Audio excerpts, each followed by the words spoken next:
Hello friends, fourth class जी science में अॼु असां वटि टॉपिक आहे पोल्स ऑफ मैग्नेट मीन्स चकमक जा छेड़ा। ठीकु आहे। छाखे चइबो आहे, चाहे मैग्नेट हीअं सर्किल शेप जो हुजे, चाहे मैग्नेट हीअं बार सिधी बार शक्ल जो हुजे। ठीकु आहे। इन में जेके ही चोटियूं आहिनि इन्हनि खे पोल्स ऑफ मैग्नेट चइबो आहे। ठीकु आहे। चए थो पियो the paper clips were mostly stuck at the ends. हाणे हिन में हिकिड़ी एक्टिविटी आहे त हिकु मैग्नेट तव्हां रखो ऐं उनजे मथां माना पेपर क्लिप्स जेके आयरन जूं ठहियल हुजनि, पेपर क्लिप्स उहे मथां हिनजे रखो। पोइ अगरि तव्हां मैग्नेट खणंदव त तव्हां नोट कंदव त जेके पेपर क्लिप्स आहिनि उहे हे जेके हिन जा छेड़ा आहिनि इन्हनि जे मथां ज़्यादा हूंदियूं, विच ते घटि ईंदियूं। ठीकु आहे। सो हाणे इन एक्टिविटी जे बारे में ही कुझु वधीक वज़ाहत आहे।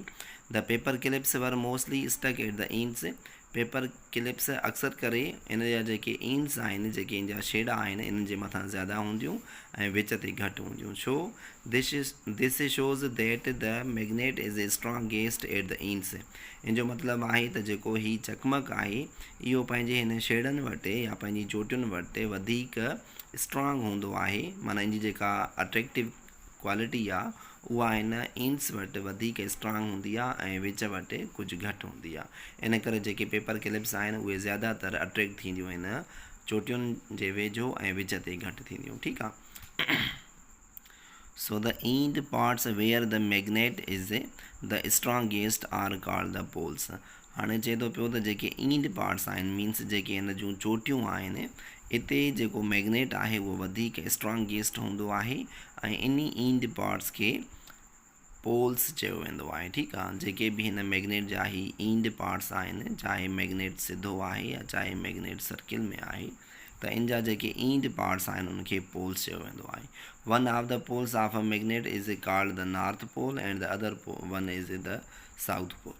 हाणे जेके हिन जा जेके इंड पॉइंट्स आहिनि, जेके पोल्स आहिनि, इन्हनि मां हिकु तरफ़ जे पोल खे चयो वेंदो आहे नॉर्थ पोल ऐं ॿिए तरफ़ जे पोल खे चयो वेंदो आहे साउथ पोल। जीअं ज़मीन में बि असां वटि ॿ पोल्स आहिनि, हिकु नॉर्थ पोल आहे ऐं हिकु साउथ पोल आहे। ठीकु आहे। ज़मीन बि हिकु क़िस्म जो वॾो मैग्नेट आहे, छो जो ज़मीन बि शयुनि खे पाण तरफ़ अट्रैक्ट करे थी पई, जंहिंखे ग्रेविटी चइबो आहे। ज़मीन जी अट्रैक्शन खे अर्थ ग्रेविटी चइबो आहे। ठीकु आहे। सो ज़मीन खे बि अट्रैक्शन आहे ऐं मैग्नेट खे बि अट्रैक्शन आहे। मैग्नेट साइज़ में नंढो आहे ऐं ज़मीन साइज़ में वॾी आहे। ऐं ज़मीन खे बि पोल्स आहिनि नॉर्थ एंड साउथ पोल ऐं मैग्नेट खे बि पोल्स आहिनि नॉर्थ एंड साउथ पोल। ठीकु आहे। ॿिन्हिनि में इहे कुझु सिमिलरिटीज़ आहिनि। सो चए थो पियो जेको हिकु पोल आहे उनखे नॉर्थ पोल चइबो आहे ऐं ॿिए पोल खे वरी साउथ पोल चइबो आहे। Let us do the next activity. अचो त हिकु ॿी एक्टिविटी कयूं। हाणे ही कुझु मैग्नेट जूं बार्स आहिनि असां वटि, मीन्स मैग्नेट जा ही कुझु डंडा आहिनि। अच्छा, मैग्नेट में ॿ पोल्स थियनि था पिया, हिक खे चइबो आहे साउथ पोल ऐं ॿिए खे चइबो आहे नॉर्थ पोल। जॾहिं ॿ मैग्नेट पाण में असां मिलाइण जी कोशिशि कयूं त पोइ जॾहिं ॿ ई पोल्स पाण में सेम पोल वारा मिलाईंदो, मिसाल तौरु ॿ मैग्नेट असां खणूं था पिया, हिकिड़े जो बि साउथ पोल ऐं ॿिए जो बि साउथ पोल असां पाण में मिलाईंदासीं त इहो ॿई मैग्नेट पाण में अट्रैक्ट न थींदा, हिक ॿिए खे परे धिकींदा। जॾहिं हिकु मैग्नेट जो पोल नॉर्थ हुजे ऐं ॿिए मैग्नेट जो पोल साउथ हुजे, उहे ॿई पाण में अट्रैक्ट थींदा। जीअं हाणे हिन मैग्नेट जो ही नॉर्थ पोल आहे ऐं हिन मैग्नेट जो ही साउथ पोल आहे। हाणे इहे ॿई अगरि असां मिलाईंदासीं त ही मिली वेंदा। वरी हिन में अचूं ॿी पिक्चर में त हिन मैग्नेट जो ही साउथ पोल आहे ऐं हिन मैग्नेट जो ही नॉर्थ पोल आहे, त हे ॿई पाण में बि मिली वेंदा। हिन नंबर सी में तव्हां ॾिसी सघो था पिया त हिन मैग्नेट जो ही नॉर्थ पोल आहे ऐं हिन मैग्नेट जो बि ही नॉर्थ पोल आहे। हाणे ॿई नॉर्थ पोल वारा जेके इंड पॉइंट्स आहिनि असां पाण में मिलाईंदासीं त ही ॿई मैग्नेट पाण में मिलंदा न, हिक ॿिए खे परे धिकींदा। परे धिकण खे चइबो आहे रेपिल करणु।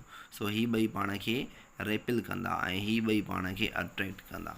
सो हिन नंबर डी में बि ईअं आहे त हिन मैग्नेट जो ही साउथ पोल आहे ऐं हिन मैग्नेट जो बि ही साउथ पोल आहे। अगरि ही ॿई पाण मिलाईंदासीं त ही बि ॿई पाण में न मिलंदा ऐं हिक ॿिए खे परे धिकींदा, मीन्स रेपिल कंदा। ठीकु आहे। सो हाणे इन पोल्स खे ॾिसी करे ही असांखे एक्टिविटी करणी आहे। नंबर ए जेका पिक्चर आहे, पोल सी जेका ही नंबर ए पिक्चर आहे, इन में ही जेके ॿ मैग्नेट्स आहिनि इहे पाण में अट्रैक्ट थींदा या रेपिल थींदा। हाणे हिन ॿिनि जूं जेके ईंड पॉइंट्स आहिनि हिक ॿिए खां डिफरेंट आहिनि, हेॾे नॉर्थ आहे हेॾे साउथ आहे, त इहे ॿई पाण में अट्रैक्ट थींदा। जॾहिं ईंड पॉइंट्स सेम हूंदियूं, नॉर्थ या साउथ, त पोइ इहे ॿई पाण में अट्रैक्ट न थींदा, हिक ॿिए खां रेपेल थींदा, बाक़ी हे ॿई पाण में अट्रैक्ट थींदा। सो हाणे ए वारा जेके मैग्नेट्स आहिनि इहे ॿई पाण में अट्रैक्ट थींदा, ठीकु आहे। सो हिते असांखे लिखिणो आहे अट्रैक्ट। ऐं बी पिक्चर वारा बि ॿई पाण में अट्रैक्ट थींदा, छो जो हिन जी ईंड पॉइंट साउथ आहे, हिन जी नॉर्थ आहे। हाणे इहे ॿई पाण में अगरि असां मिलायूं त हिक ॿिए सां अट्रैक्ट थींदा। सो इन खे बि असांखे लिखिणो आहे त इहे ॿई पाण में अट्रैक्ट थींदा, ठीकु आहे। उन खां पोइ सी पिक्चर वारा जेके आहिनि, ॿिन्हिनि जो ईंड पॉइंट्स या जेके ॿिन्हिनि जा पोल्स आहिनि सेम आहिनि, नॉर्थ, त इहे ॿई पाण में अट्रैक्ट न थींदा, इहे ॿई पाण में रेपेल थींदा, मीन्स हिक ॿिए खां परे पाण खे धिको ॾींदा, ठीकु आहे। सो डी पिक्चर वारा बि ॿई मैग्नेट्स पाण में रेपेल थींदा, छो जो इन्हनि जूं बि जेके पोल्स आहिनि ॿई सेम हिक ॿिए सां नथा मिली सघनि, ठीकु आहे। सो ही बि माना रेपेल थींदा। हीअ असांजी एक्टिविटी आहे जेका असांखे ही मैग्नेट्स जी एक्टिविटी सम्झण में हेल्प करे थी, ठीकु आहे। हाणे असां सम्झंदासीं त मैग्नेट जो अर्थ सां कहिड़ो तालुक़ु आहे। सो हिन रीडिंग में असांखे इहो सम्झणो आहे त मैग्नेट जो अर्थ सां कहिड़ो तालुक़ु आहे। चए थो अ मैग्नेट हैज़ 2 पोल्स, चकमक में 2 पोल्स ईंदा आहिनि, हिक जो नालो आहे नॉर्थ पोल ऐं ॿिए जो आहे south pole, which always aligns with the earth's magnetic north and south poles. हाणे इहे जेके मैग्नेट जा पोल्स आहिनि इहे हमेशह ज़मीन जे पोल सां अलाइन थी बीहंदा आहिनि, मीन्स हिकु उन्हनि सां मैच थी बीहंदा आहिनि। उहो कीअं, मिसाल तौरु तव्हां मैग्नेट जेको आहे, तव्हां वटि जेको मैग्नेट आहे उहो कंहिं बि धागे में कंहिं शइ सां मथां ॿधी करे उन जे मैग्नेट जे विच ते धागो ॿधी करे लड़कायो, त हिन जी भले तव्हां शक्ल जेका आहे उहा ओभर ऐं ओलह बि आहियो, हिन जा जेके पोल्स आहिनि भले ओभर ऐं ओलह बि आहियो, पर जॾहिं तव्हां हिन खे छॾींदव त हीअ हिन धागे में लटकी करे हिन जा जेके पोल्स आहिनि, नॉर्थ पोल जेको आहे हुनजो त नॉर्थ तरफ़ थी बीह रहंदो ऐं जेको साउथ पोल आहे हुनजो साउथ तरफ़ थी बीह रहंदो। माना चकमक हमेशह जॾहिं बि चकमक खे आज़ादु हालत में लड़कायो वञे या कंहिं पाणीअ में कंहिं थांव में अंदरि विधो वञे त माना पोइ छा कंदो, हीअ पंहिंजी पोज़ीशन चेंज कंदो आहे। साउथ पोल ज़मीन जे साउथ तरफ़ थी बीह रहंदो ऐं नॉर्थ पोल ज़मीन जी नॉर्थ तरफ़ थी बीह रहंदो। सो इन खे चइबो आहे चकमक जी ज़मीन सां अलाइनमेंट, ठीकु आहे। सो दे फ्रीली सस्पेंडेड, जेकॾहिं चकमक खे आज़ादी सां कंहिं जॻह ते लड़कायो वञे, विच ते धागो ॿधी, मैग्नेट लाइन्स अप इन सच अ वे, मैग्नेट अहिड़े तरीक़े सां पंहिंजी लाइन ठाहींदो that one of its poles are the end one always point to the earth north pole, त इन जी हिकिड़ी जेका ईंड पॉइंट आहे, माना जेको हिकिड़ो पोल आहे उहो नॉर्थ ज़मीन जे नॉर्थ पोल तरफ़ थी बीहंदो।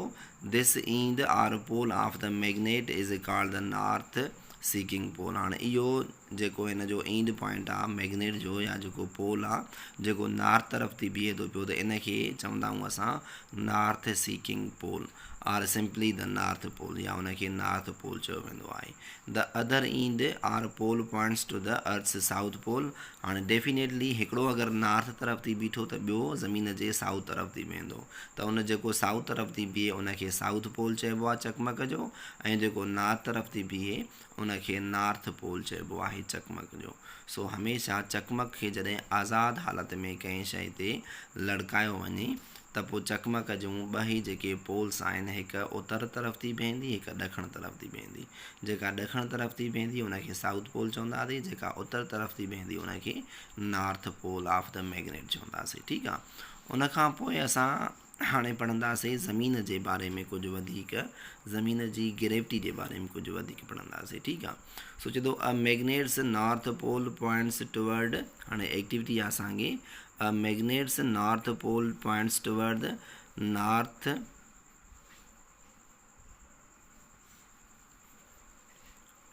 ज़मीन चकमक जो जेको नॉर्थ पोल आहे उहो ज़मीन जे नॉर्थ तरफ़ थी वेंदो। A magnet south pole points toward south direction.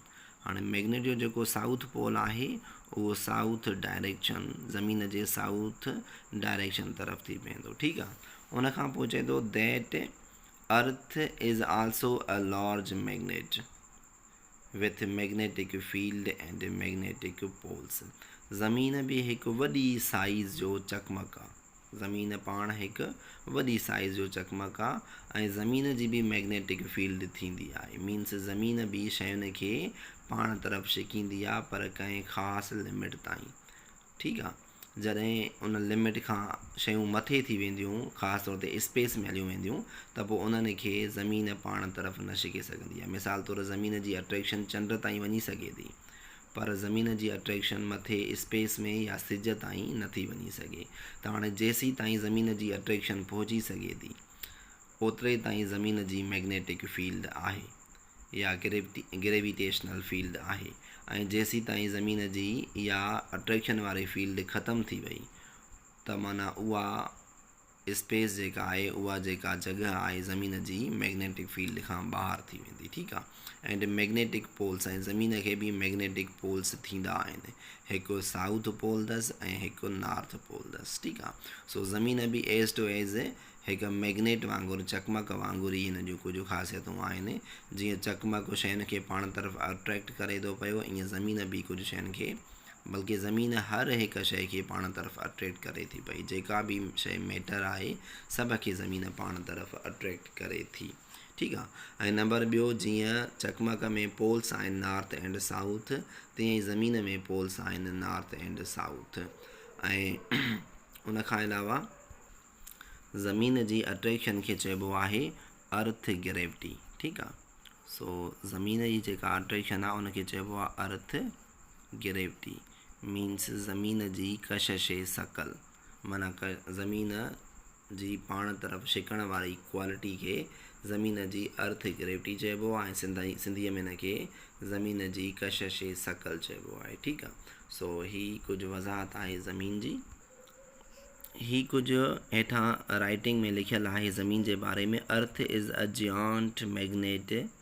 ज़मीन पाण हिकु तमामु वॾी साइज़ जो चकमक आहे, surrounded by invisible magnetic field lines. ज़मीन जूं इनविजिबल मैग्नेटिक लाइन्स आहिनि।